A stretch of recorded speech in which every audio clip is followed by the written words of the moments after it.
Tout le monde, moi je regarde ce qui se passe dans Touche pas à mon poste, j'ai vu l'extrait là, le dernier. Écoute. Ah oui. Ouais. Ça, c'est Cyril Hanouna en train de défendre Bolloré, ça. Tout ça parce que Cyril n'a pas voulu que Louis Boyard parle des exploitations de Bolloré en Afrique. Hein, il possède plus de trucs en Afrique que les Africains eux-mêmes. Tout ça, bien sûr, grâce à la corruption de chefs d'État africains, d'ingérence dans les élections. Non, arrête, c'est pas moi qui le dis. C'est Bolloré lui-même, il l'a dit au tribunal, il a plaidé coupable. Hein, si je comprends bien, l'ingérence, quand c'est Poutine qui fait ça, c'est un dictateur fou furieux.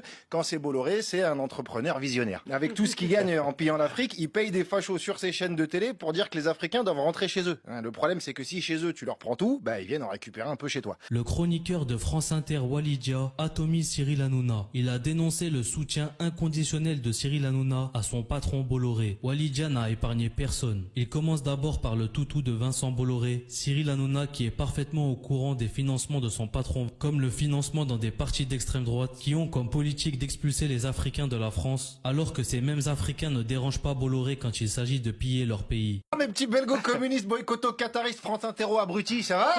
Ah oui, évidemment, comme tout le monde. Moi, je regarde ce qui se passe dans Touche pas à mon poste, j'ai vu l'extrait, là, le dernier. Ouais, lequel? Bah, le son qu'il devait envoyer, en fait, dans la régie. Voilà, écoute. Ah oui. Ouais. Ça, c'est Cyril Hanouna en train de défendre Bolloré, ça.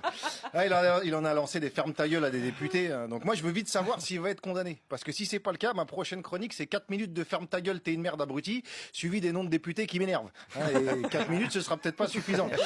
Tout ça parce que Cyril n'a pas voulu que Louis Boyard parle des exploitations de Bolloré en Afrique. Donc du coup, on va reprendre là où il s'est arrêté. Bolloré en Afrique, c'est des dizaines de ports, des chemins de fer, des transports routiers, de l'extraction minière, de tout ce qui se finit par Newm, de la déforestation, du pétrole, des pins, des mugs, des autocollants et des tote bags. Il possède plus de trucs en Afrique que les Africains eux-mêmes. Tout ça, bien sûr, grâce à la corruption de chefs d'État africains, d'ingérence dans les élections. Non, arrête, c'est pas moi qui le dis.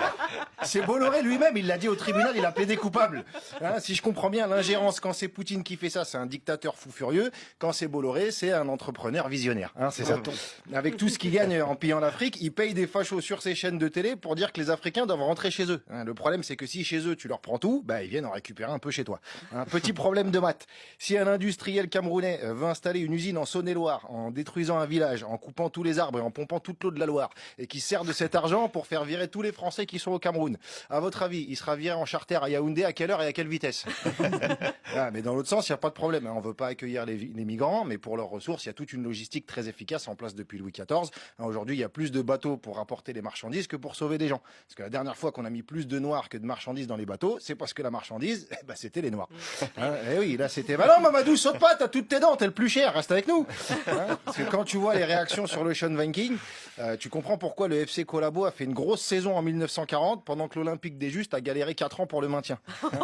Heureusement qu'on n'a pas eu cette réaction quand il a fallu accueillir des milliers d'Ukrainiens. Mais là, qu'est-ce qui se passe si on prend 200 personnes en plus? On va être trop lourd, la France, elle va s'enfoncer dans l'eau. Alors soit l'Africain, il est 1000 fois plus dense que l'Européen de l'Est, et je pense pas que c'est ça, ou alors c'est parce qu'ils n'ont pas les mêmes voitures que nous. Là, c'est pas ça non plus, parce que toutes nos épaves à moteur thermique, elles finissent en Afrique, donc c'est pas un problème. Que pensez-vous des propos de Walidia sur Cyril Hanouna et son patron Vincent Bolloré? Partagez-moi vos avis en commentaire.